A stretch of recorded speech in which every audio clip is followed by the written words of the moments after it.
बहुत समय पहले की बात है। एक खूबसूरत हरियाली से भरा जंगल था। उसी जंगल में रहती थी एक छोटी सी रानो चिड़िया। रानो चिड़िया एक पुराने टूटी फूटी घोंसले में रहते रहते थक गई थी। सुबह से शाम तक की भूख और बर्फीली रातें सब कुछ उसे तंग कर चुका था।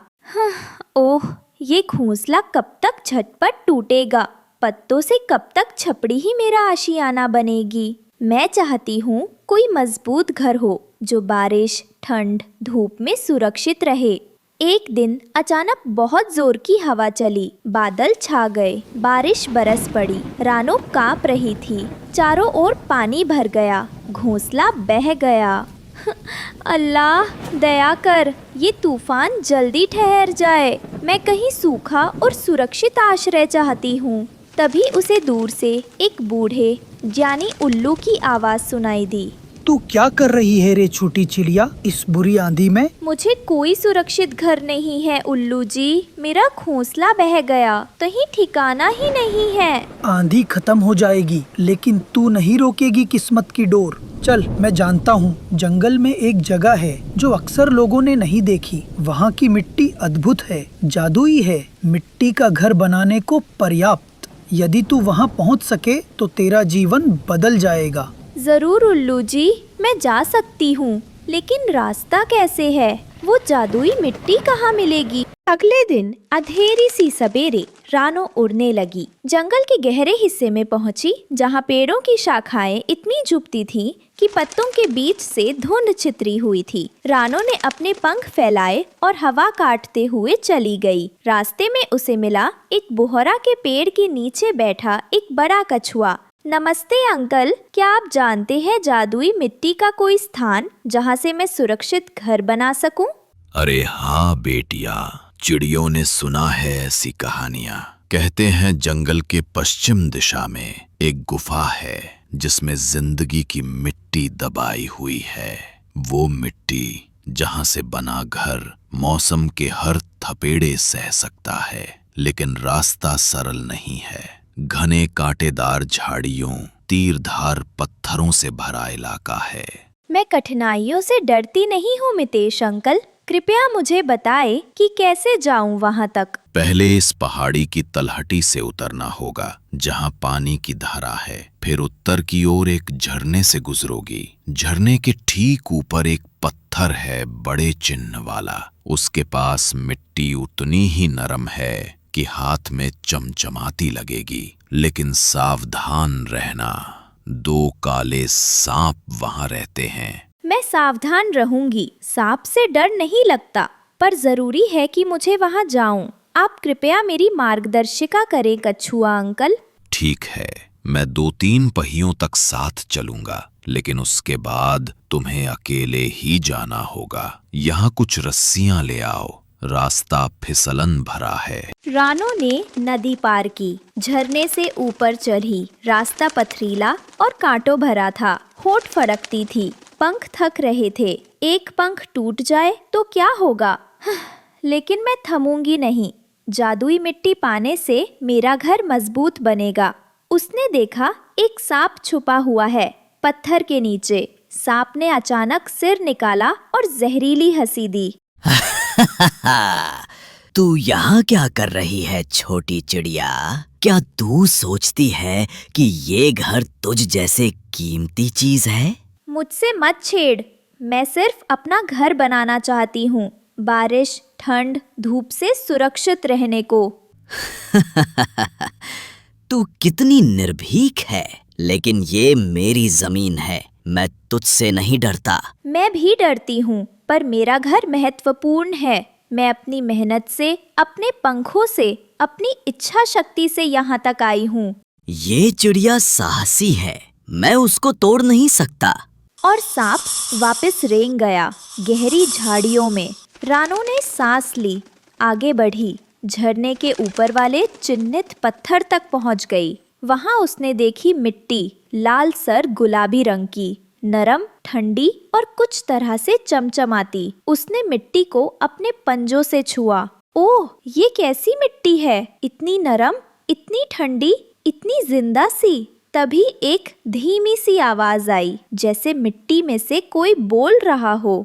बेटी रानो, तू आ गई है। मैंने सुना है तेरा दुख, तेरा संघर्ष। मैं वो जादुई मिट्टी हूँ। मुझे पता है कि तू मुझसे क्या चाहती है। हाँ, मुझे एक मजबूत, गरम सुकून, सुरक्षित आशियाना चाहिए जो बारिश से, तूफान से, धूप से मुझे बचा सके। मैं इसमें सक्षम हूँ, लेकिन एक शर्त है। तुझे अपनी पूरी मेहनत, धर्म, धैर्य और प्रेम से काम करना होगा। जो मिट्टी देने वाली हूँ वो सिर्फ शाब्दिक नहीं है, उसमें तेरी आत्मा लगेगी। तू जब मेरा घर बनाएगी, हर कार्य को दिल से करना होगा। मैं तैयार हूँ।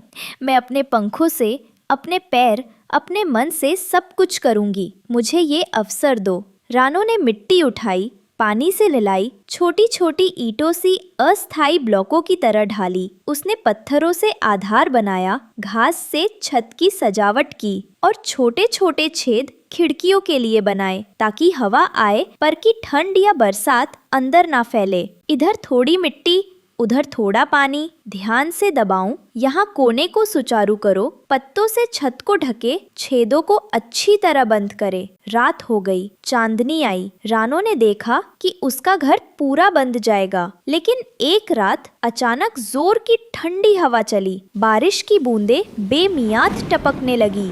क्यों? बारिश इतनी तेज क्यों हो रही है? कहीं छत से पानी अंदर न आने लगे। मैं डरती हूँ। रुक बच्ची, हिम्मत रख। तूने मेहनत की है, मैं तुझे धोखा नहीं दूंगी। बारिश का पानी तेरे घर को ठीक करने का मौका है। जहाँ कमी हो वहाँ भर ले। ठीक है, मैं लगाती हूँ घास की एक और परत। छोटी छोटी पत्तियाँ गीले मोड़ों को अंदर नहीं आने दूंगी। रानो ने चट्टानों के बीच से कुछ बड़े से पत्ते तोड़े, छत पर रख दिए, किनारों को कसकर पैरों से दबाया और मिट्टी की लकीर से दरारों को भरा। बारिश धीमी हुई, फिर शांत हो गई। सुबह हुई, सूरज की पहली किरणों ने घर को सुनहरा कर दिया। रानो उठी, अपनी नई छत से बाहर झांकी। ओह, मेरा घर कितना सुंदर, इतनी मजबूती, इतनी शांति। अब मैं बारिश से डरूंगी नहीं, तूफानों से नहीं कांपूंगी। बधाई हो रानो, तूने मेरा भरोसा निभाया है। ये घर तेरा है। तुमने कठिनाइयों में धैर्य दिखाया, प्रेम दिखाया। ये घर सिर्फ तेरा आशियाना नहीं, तेरी आत्मा का प्रतिबिंब है। बहुत बहुत धन्यवाद। मुझे अब पता है कि असली जादू मेहनत और विश्वास में है। ये घर मुझे सिर्फ आश्रय नहीं देता, ये मुझे आत्मसम्मान देता है। नमस्ते रानो दीदी, मुझे सुना है तुमने एक अद्भुत घर बनाया है जादुई मिट्टी से। क्या मैं देख सकता हूँ? बिल्कुल, अंदर आओ। ये दीवारें ठंडी हैं लेकिन गर्माहट देती हैं। ये खिड़कियाँ खुली खुली हवा आने देती हैं। ये छत मजबूत है, धूप और बारिश दोनों से बचाती है। समय बीतता गया। रानो का घर जंगल में एक मिसाल बन गया। सभी पक्षियों को पता था कि एक छोटी चिड़िया ने अपने संघर्ष, डर और उम्मीद से कैसे एक मजबूत आशियाना बना लिया। जिंदगी में सबसे बड़ी ताकत है विश्वास, मेहनत और प्यार। यदि ये साथ हों तो कोई तूफान भी तन्हा नहीं आ सकता। और इस तरह रानो चिड़िया, जो कभी टूटा फूटा घोंसला लिए कांपती थी, आज अपने अपने पंखों पर खड़ी है। जादुई मिट्टी का घर सिर्फ एक घर नहीं था, वो उसकी आशा, उसकी हिम्मत, उसकी मेहनत का प्रतीक था। जंगल के एक कोने में कालू कौवे की एक छोटी सी दुकान थी, जहाँ पर वो गर्मा गर्म ब्रेड पकोड़ा बनाकर बेचता था। उसकी पकौड़ियों की खुशबू इतनी लाजवाब होती कि दूर दूर से जानवर और परिंदे खींचे चले आते थे। आइए आइए, गर्मा गर्म ब्रेड पकोड़ा खाइए। कुरकुरे भी हैं, चटपटे भी हैं। एक बार खाओगे बार बार आओगे। अरे अरे कालू, जल्दी जल्दी बेचना, आज मुझे नई साड़ी लेनी है। कमाई मुझे थोड़ी तगड़ी चाहिए। अरे गौरी, परेशान क्यों कर रही है? बेच तो रहा हूँ, क्या तुझे बेच दूं? आई बड़ी, जब देखो ये चाहिए वो चाहिए। चल काम में हाथ बटा, ज्यादा बकवास ना कर। कोरी कौवी चुपचाप जल्दी जल्दी काम करवाने में लग जाती है। तभी मिठू तोता उड़ता हुआ आता है। अरे अरे कालू भाई, तेरे पकोड़े ने तो जंगल में खुशबू फैला रखी है। जल्दी से एक प्लेट बना दे, कालू कौवा जल्दी से मिठू तोते को एक प्लेट बनाकर देता है। ओफो, क्या बनाया है कालू भाई, तुम्हारे स्वाद ने तो दुनिया जीत ली है। पूरा दिन कालू कौवा मेहनत करने के बाद थका हारा घर लौटता है। गौरी कौवी घर में पहले से पहुंच चुकी थी। कालू, कितने पैसे कमाए आज? बिना पैसे दिए घर के अंदर नहीं घुसने देना मैंने तुम्हें। अरे गौरी, थका हुआ हूँ, थोड़ा पानी तो दे दो। दिन भर गर्मी में काम किया है, थोड़ा चैन से सांस तो लेने दो। चैन? जब शादी की थी तब कहाँ था ये चैन? अरे तेरे साथ पूरी जिंदगी काटी है, किन किन मौसमों को नहीं देखा मैंने। अब पहले कमाई दे, उसके बाद ये बहाने बनाना। कालू कौवा गौरी कौवी को अपनी कमाई देता है और फिर कालू कौवी को घर में एंट्री मिलती है। गौरी कौवी की एक बेटी थी जो बहुत मासूम थी, लेकिन गौरी कौवी को बेटा चाहिए था, इसलिए वो अपनी बेटी से बिल्कुल भी प्यार नहीं करती थी। पापा, पापा मुझे भूख लग रही है। चुप कर जा, जब देखो भूख लग रही है। जा जाकर पहले बर्तन धो ले, उसके बाद कुछ खाएंगे। कालू, बाहर से ही कुछ ले आना, मेरा मन नहीं है, पंख दर्द कर रहे हैं, मैं जा रही हूँ सोने। ऐसा कहकर गौरी अपने घोंसले में लेट जाती है, लेकिन कालू कौवा अपनी बेटी भूरी को ब्रेड पकोड़ा देता है। कालू कौवा अब दिन रात मेहनत करता, लेकिन गौरी कौवी उसकी मेहनत से खुश नहीं थी। एक दिन गौरी कौवी चुपचाप कालू कौवे की सारी कमाई लेकर भाग जाती है। कालू कौवा अब बिल्कुल अकेला था। अरे, सारे पैसे कहाँ चले गए? पापा, मम्मा सारे पैसे ले गई और कहकर गई है कि उन्हें ढूंढने की कोशिश न करना, वो कभी वापस नहीं आएंगी। हे भगवान, इस गौरी के दिमाग में कीड़े पड़ गए हैं। मुझे तो पहले से यकीन था ये गौरी बिल्कुल वफादार नहीं है। कालू कौवा अब बिल्कुल अकेला पड़ चुका था। एक दिन रानो चिड़िया घोंसले में बैठी हुई कालू कौवे के बारे में ही सोच रही थी। मम्मा, आप क्या सोच रही है? घर में तो भोजन भी नहीं, आप दाना लेने भी नहीं गई, ना जाने कौन सी सोच में डूबी है। मम्मा, क्या आज मैं आपके लिए भोजन ले आऊं? नहीं गुड़िया बेटी, जंगल में बहुत खतरा है, ऐसे मैं तुम्हें बाहर नहीं जाने दे सकती। मैं बस कालू भाई के बारे में सोच रही हूँ। उन्होंने अपना कारोबार बंद कर दिया है और ना जाने कौन सी सोच में डूबे रहते हैं। उनकी बेटी भूरी भी अब चुपचाप रहती है। हाँ मम्मा, भूरी से मेरी बात हुई थी, उसकी मम्मा सारे पैसे लेकर चली गई। कालू अंकल के पास इतने पैसे भी नहीं है कि वो फिर से अपना कारोबार शुरू कर सके, इसलिए मम्मा वो इतने उदास रहते हैं। अच्छा, तो ये बात है। और फिर रानो चिड़िया कुछ देर सोचती है और अपने घोंसले से निकल जाती है। उसके पास कुछ पैसे रखे थे, वो उन पैसों को ले जाकर कालू कौवे को दे देती है। कालू भाई, आपने परेशान नहीं होना, गौरी तो थी ही ऐसी, अगर वो चली गई इसका मतलब ये नहीं कि आप अपनी जिंदगी ही यही रोक दें। आपने मेहनत करनी है और अपनी बेटी भूरी का भविष्य संवारना है। रानो बहन, अब मेरे पंखों में वो ताकत नहीं जो मैं अकेला कारोबार संभाल सकूं। गौरी थोड़ी बहुत मदद कर देती थी, वो भी चली गई। अब अकेले मैं सब कुछ कैसे करूँगा? कालू भाई, मैं आपकी मदद करूंगी। चलें, हम दोनों मिलकर फिर से सब कुछ शुरू से शुरू करेंगे। और फिर रानो चिड़िया और कालू कौवा दोनों मिलकर फिर से मेहनत करते हैं।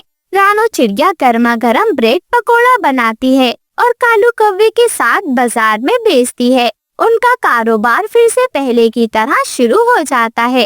एक दिन एक भूखी परी रानो चिड़िया के पास आती है और वो उससे कुछ भोजन मांगती है। उस परी की जादुई छड़ी खो चुकी थी। छोटी चिड़िया, क्या तुम मुझे खाने को कुछ दे सकती हो? मेरे पास कुछ भी नहीं है, मेरी जादुई छड़ी भी खो चुकी है। अगर तुम मुझे कुछ खाने को दे दो तो मेरा भला हो जाएगा। हाँ हाँ, क्यों नहीं, मेरे पास ज्यादा तो कुछ नहीं, परंतु ये ब्रेड पकोड़ा है, तुम ये खाकर अपनी भूख बुझा लो। लेकिन चिड़िया, मेरे पास देने के लिए कुछ भी नहीं है, क्या तुम ये मुझे फ्री में खिला सकती हो?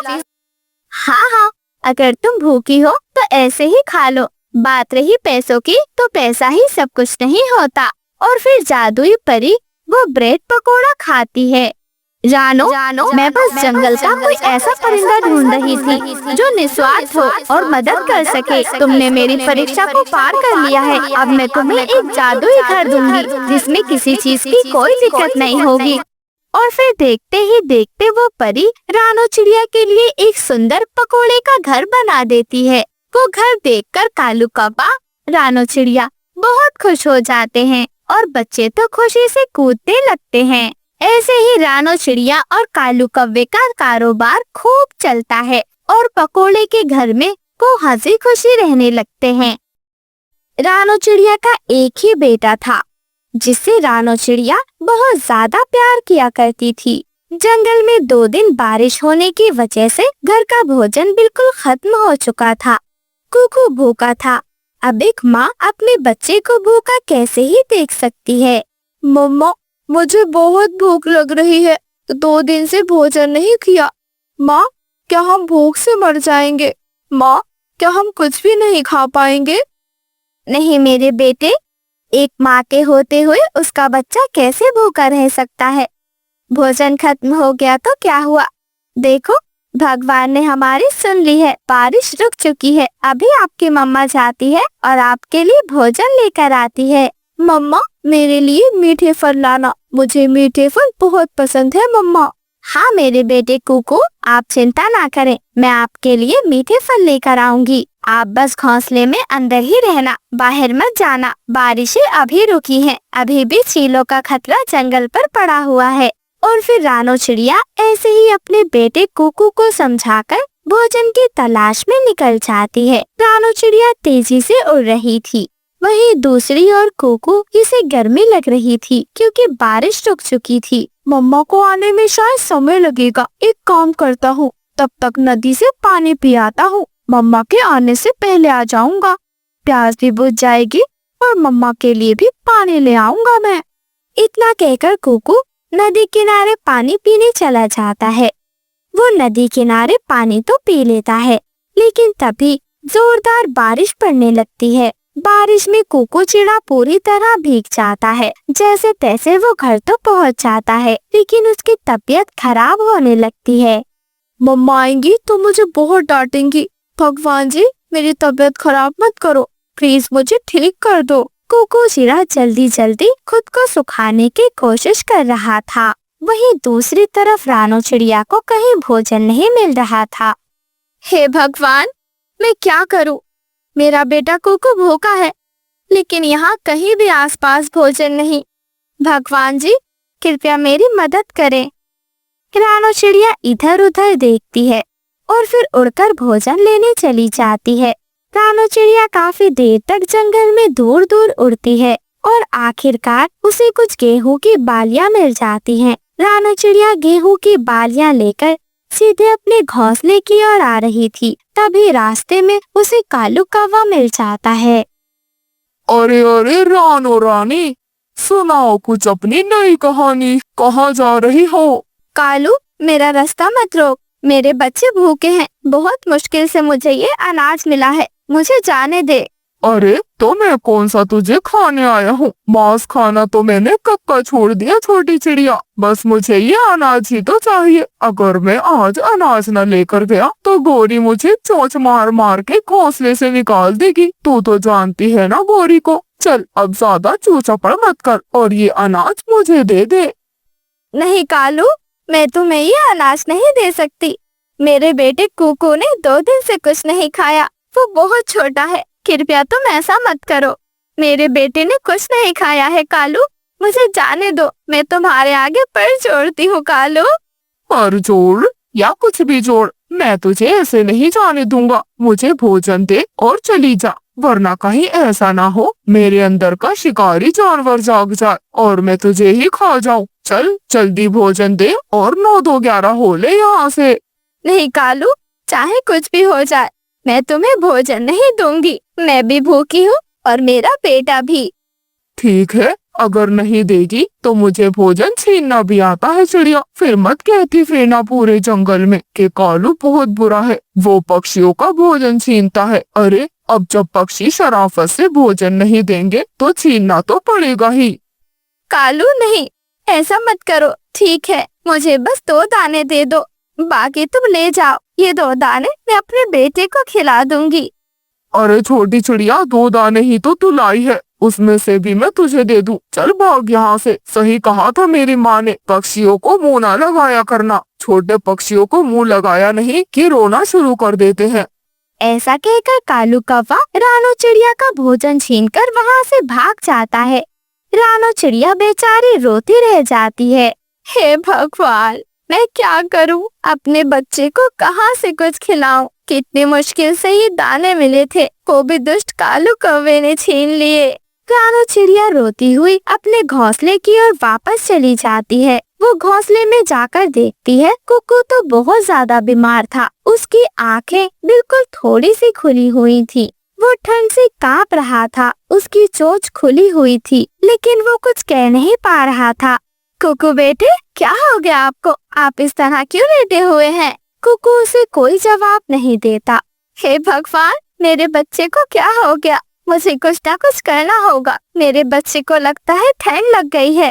रानो चिड़िया रोती हुई जंगल के डॉक्टर के पास ही जा रही थी। तभी रास्ते में उसे एक परी मिलती है। रानो, तुम इतनी परेशान क्यों हो? मैंने हमेशा तुम्हें हंसते हुए देखा है, आज तुम्हारी आंखों से आंसू। क्या हुआ रानो? सब ठीक तो है ना?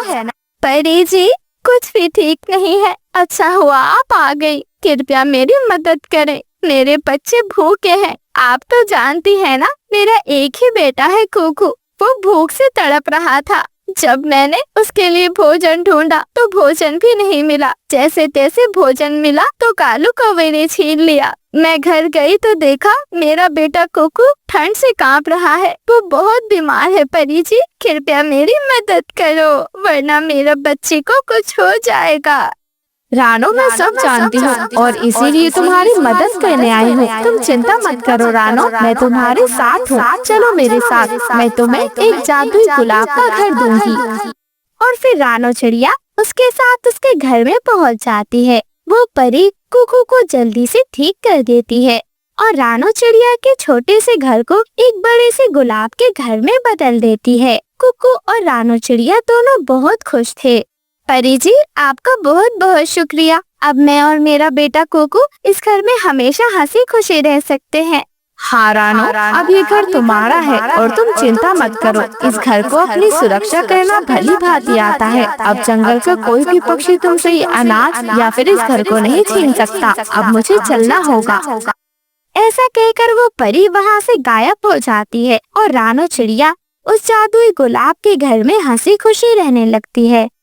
प्यारे दोस्तों, अगर आपको हमारी ये कहानी पसंद आई है तो वीडियो को लाइक कर हमारे चैनल को सब्सक्राइब करें और हमारी छोटी सी फैमिली का हिस्सा बने।